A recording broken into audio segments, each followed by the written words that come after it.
মসজিদের ইমাম সাহেবদের, মুয়াজ্জিন সাহেবদের সম্মানে আমরা দিতে চাই না, মাহফিল করে বক্তার জন্য মোটা অঙ্কের হাদিয়া রেডি রাখি। সারাদিনে আর কোনো কাজ না, একটা কাজই শুধু করবে, এরকম একজন অশিক্ষিত শিক্ষা বঞ্চিত মানুষকেও নিয়োগ দেন, তারপরও তো 4-5 হাজার টাকায় পাবেন না। কিভাবে একজন ইমামকে আপনারা 5 হাজার টাকা বেতন দেন? 5-6 হাজার টাকা দিবেন? ঢাকা শহরের কাজের বুয়াদের বেতনও 5-6 হাজার টাকা নেয় অনেক বাসা। চাউলের টাকা জোগাড় করা হতো কঠিন হয়ে যায়। এই ইমাম সাহেব আবার যখন কোন একটা কাজ করতে যাবেন ইমামতির পাশাপাশি বলবে, হুজুর আমাদের দুনিয়াদার হয়ে গেছে, হুজুরদের দুনিয়ার লোভে ধরছে। কোন মসজিদের দায়িত্বশীল ভাইরা আছেন যে আপনারা তওবা করবেন যে ইমাম সাহেবের বেতন 10-এর উপরে উঠাবেন? কেউ আছেন? আছেন? আমি কি কাউকে দেখতে পারি? কেউ আছেন ইমাম সাহেবরা? কোথায়? আপনার বেতন কত ভাই? পুরুষের নাকি বেতন জিজ্ঞেস করলে এটা নাকি আয়ব, আপনি মনে কষ্ট নিয়েন না, এটা শুধু একটু বোঝার জন্য। কত? আপনি ইমাম? আপনি ইমাম? আপনার কত? দোনোজনের 7,000। কোন এলাকার আপনারা? ওনাদের বাইরের মসজিদ। আপনি কোন মসজিদের ইমাম? বড় মসজিদ নাম কি? পশ্চিমপাড়া বড় মসজিদ। পশ্চিমপাড়া বড় মসজিদের কমিটির লোকজন কারা আছেন? কোন মসজিদ? কই? উনি পূর্বপাড়া। হ্যাঁ, পূর্বপাড়া মসজিদের মসজিদ কমিটির লোকেরা কেউ ভাই আছেন? হাত তোলেন, হাত তোলেন, হাত তোলেন, নাহলে আশপাশের লোকজন বাইর করে দিবে কিন্তু। হাত তোলেন। আছে পূর্বপাড়া কেউ? আছে? আছে? থাক, আমরা ওনাকে দেখাতে চাই না। আছে? পশ্চিম পাড়ার আছেন? আছেন। আর ইমাম সাহেব নাই? কই কই ভাই ইমাম সাহেব, আপনি কোন পাড়ার? একটু দাঁড়ান, কষ্ট করে একটু দাঁড়ান। কোন গ্রামের ইমাম আপনি? হ্যাঁ, মনোহরপুর। আপনার বেতন কত ভাই? 5,500। এই মনোহরপুরের মসজিদ কমিটির কেউ আছেন? মুসল্লি কেউ আছেন কিনা অন্তত? যারা আছেন হাত তোলেন তো। মুসল্লি কারা? কেউ হাত তুলবে না। কমিটির একজন পাওয়া গেছে মুসল্লি? আচ্ছা থাক। আর ইমাম সাহেব কে আছেন বলেন? আপনি ইমাম? ভাই আপনার বেতন কত? ধন্যবাদ। আর কোন ইমাম সাহেব আছেন? মুরব্বী দাঁড়ান একটু। ইমাম সাহেব দাঁড়ান কষ্ট করে। কোন এলাকার ভাই? জি,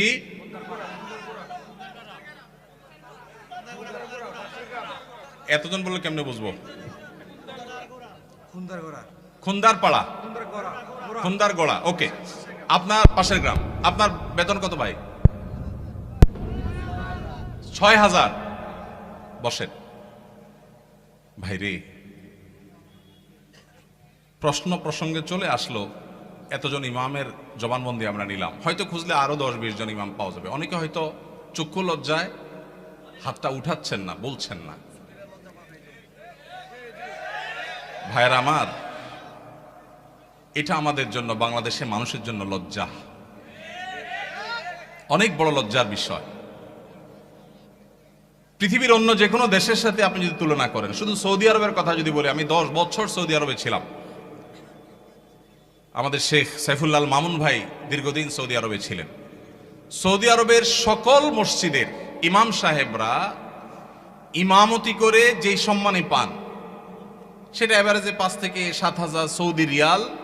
পাশাপাশি বাসা, বিশাল বড় বাংলো, সাধারণ বাসা না, বিরাট এরিয়া নিয়ে বাংলো। এইটা হলো তাদের এক্সট্রা ডিউটি, এক্সট্রা ইনকাম প্রত্যেক ইমাম সাহেবের। এমনকি মক্কার মসজিদে হারামের ইমাম এবং মুয়াজ্জিন, মসজিদে নববীর ইমাম এবং মুয়াজ্জিন, সবাইরই এই পেশার বাইরে তাদের আরেকটা মূল পেশা আছে। যারা খুব বেশি শিক্ষিত তারা বিশ্ববিদ্যালয়ের শিক্ষক। যেমন মসজিদে হারাম মক্কার যদি বলেন একজন একজন করে সমস্ত ইমামদের কথা বলা যাবে, প্রায় যে সবাই প্রায় কোনো না কোনো হয় আদালতে বিচারপতি, আর না হলে কোন বিশ্ববিদ্যালয়ের প্রফেসর। এটা মসজিদে হারাম শরীফের ইমামদের কথা বলতেছি, সব পিএইচডি হোল্ডার, বড় বড় আলেম। হয় জাজ, জাস্টিস, অথবা বিশ্ববিদ্যালয় শিক্ষক। হারাম শরীফের একজন মুয়াজ্জিন, 2 জন মুয়াজ্জিনের অফিসে আমি গিয়ে সাক্ষাৎ করেছি। আপনিও ছিলেন সাথে, শেখও ছিলেন সাথে। এক বাংলাদেশি ওই মুয়াজ্জিন সাহেব, হারাম শরীফের মুয়াজ্জিন, ওনার খেদমত করে। আমাকে বলে যে, আমরা হোটেলে ছিলাম, বলো যে ভাই আমি তো হারামের মুয়াজ্জিনের খেদমত করি, ওনার অফিসে চাকরি করি, টি বয়, বাংলাদেশি ভাই। বলো যে ওনাকে বলছি যে আমার দেশে এক হুজুর আসছে, ওমরা করতে, দেখা করতে যাবেন কেন? হারাম শরীফের মুয়াজ্জিনের সাথে দেখা করাও তো সৌভাগ্যের বিষয়, চলেন যাই। গেলাম, যায় দেখি একটা কোর্টে উনি একটা সাধারণ একটা ডেস্কে চাকরি করেন, হারামের মুয়াজ্জিন। আমরা যদি বাইতুল মুকাররমের মুয়াজ্জিন হইতাম তো আমাদের ঠেলায় তো মানুষই টিকতো না, আবার চাকরি করা। হারামের মুয়াজ্জিন, যে বেতন, যে প্রটোকল, যে সম্মান, আবার চাকরি করা লাগে, কিন্তু করতেন। পাড়া মহল্লার যে সমস্ত মসজিদের ইমামরা, মুয়াজ্জিনরা, তারা সবাই হয় পুলিশে চাকরি করে, আর না হলে কোনো স্কুলে তারা শিক্ষকতা করেন। বেশিরভাগ এই দুই ক্যাটাগরিতেই থাকেন। আমি সৌদিতে যে বাসায় ছিলাম, আমার বাসার পাশের মসজিদ, যে মসজিদে ৫ ওয়াক্ত নামাজ আমি জামাতে পড়ার সুযোগ পেতাম, সেই মসজিদের ইমাম সাহেব, তিনি বিরাট বড় শিল্পপতি, অনেক ব্যবসা প্রতিষ্ঠান তার, অনেকগুলো বড় বড় চেইন সব super market, Dahiya super market নাম, বিরাট নাম করা দাম্মাম। ভাইরে, ইমাম সাহেবদের অন্য বড় বড় চাকরি এবং ব্যবসা থাকার পরও মসজিদ থেকে তাদেরকে বাংলো এবং বিরাট বড় সম্মানে দেয়া হয় সৌদি আরবে। আপনি বলবেন সৌদি আরব মানুষের বেতন অনেক বেশি, বেতন অনেক বেশি এই জন্য বাড়ি অনেক বড়টা দেয়, বেতন অনেক বেশি এই জন্য টাকা, বাংলাদেশি টাকায় ১.৫ লাখ ২ লাখ দেয়, এটা হলো সেকেন্ড ইনকাম, তার ফার্স্ট ইনকাম আরেকটা আছে। তাই বলে আপনি ৫-৬ হাজার টাকা দিবেন? ঢাকা শহরের কাজের বুয়াদের বেতনও ৫-৬ হাজার টাকা নাই অনেক বাসা। ঢাকা শহরের কাজের বুয়ারাও মাসে ১০,০০০, ১৫,০০০ টাকা কামাই করে।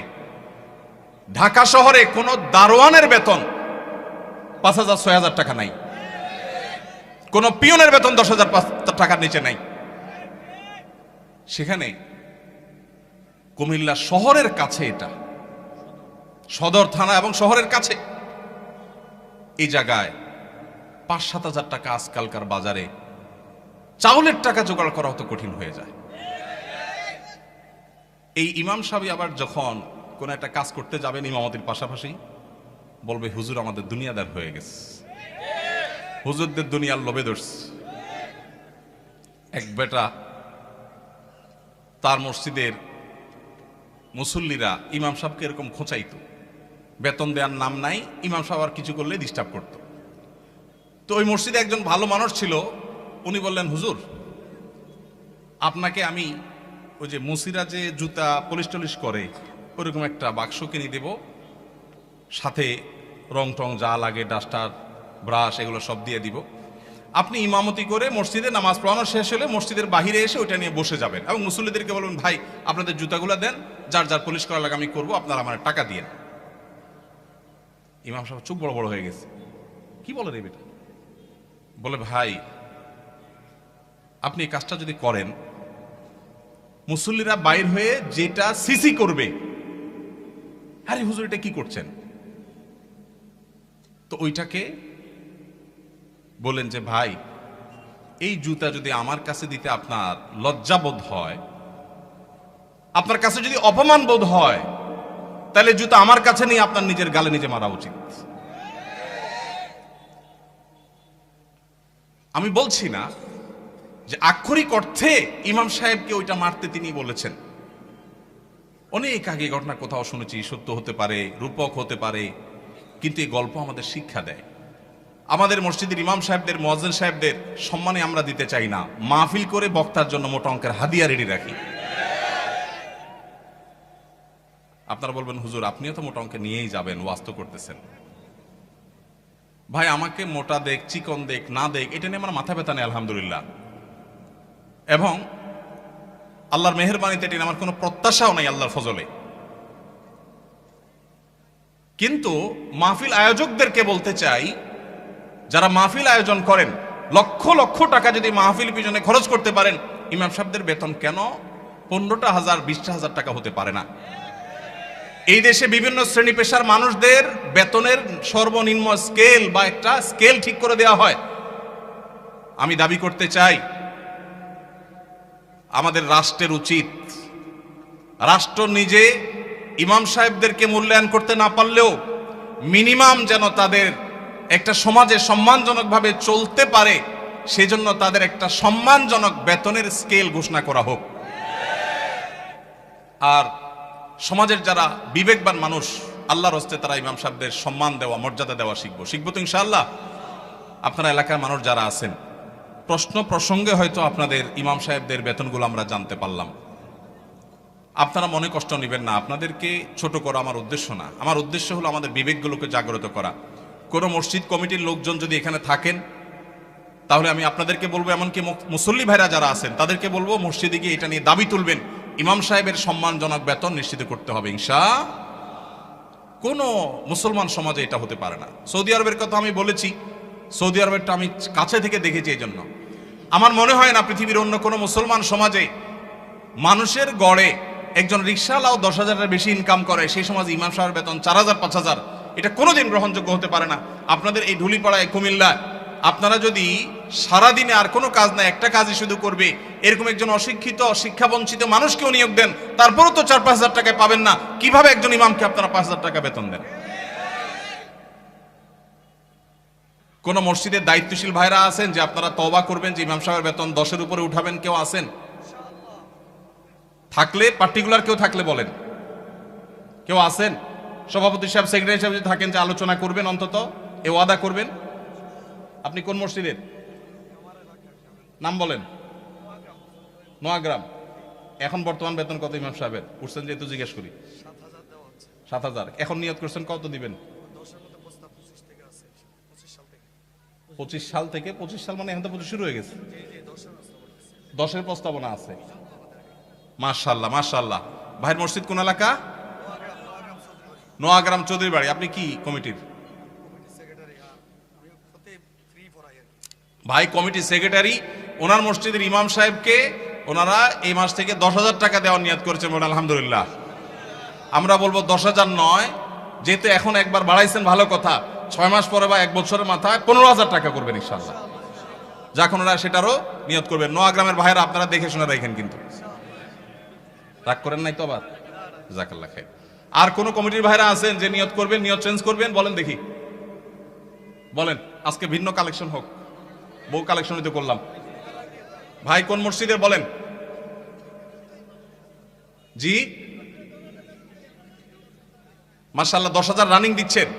একটা ভালো উদাহরণ পাওয়া গেল। মাশাআল্লাহ, মাশাআল্লাহ, ভালো উদাহরণ আছে। কোন এলাকার? আলমপুর। কিন্তু 10,000 টাকা তো যথেষ্ট না ভাই। কবে নাগাদ আনুমানিক একটা আইডিয়া দেন না? আইডিয়া দেন না। আলাপ করেই তো দিবেন, আপনি তো একা দিবেন না। অন্তত প্রস্তাবনা দিয়ে, যে মাহফিল থেকে হুজুররা প্রস্তাবনা দিছে, অন্তত 15,000-এর ভিতরে রাখেন। 12 থেকে 15 ভিতরে ইনশাআল্লাহ। কবে নাগাদ? আলোচনা সাপেক্ষে। ঠিক আছে। আপনি মসজিদ কমিটির কি? সেক্রেটারি সাহেব। মাশাআল্লাহ, আল্লাহ সেক্রেটারি সাহেবকে তৌফিক দান করুন, বলুন আমিন। একটা ভালো দৃষ্টান্ত। ভাইরা 10,000 দিচ্ছেন, মাশাআল্লাহ, কিন্তু 10,000 যথেষ্ট না ভাই। 10,000 যথেষ্ট হতে পারে না।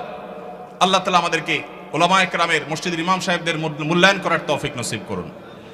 আমি ভাই একাধিক মাহফিল এমন ঘটেছে যে মসজিদে গিয়ে ইমাম সাহেবদের বেতন কম, এটা ব্যক্তিগত আলোচনা জানতে পেরেছি। আমি আমার মতে করে কমিটির ভাইদেরকে দাওয়াত দিয়েছি এবং বোঝানোর চেষ্টা করেছি। আমরা মাহফিলের জন্য যদি লাখ লাখ খরচ করতে পারি, কেন ইমাম সাহেবদের দিতে পারবো না? আল্লাহ আমাদেরকে তৌফিক দান করুন।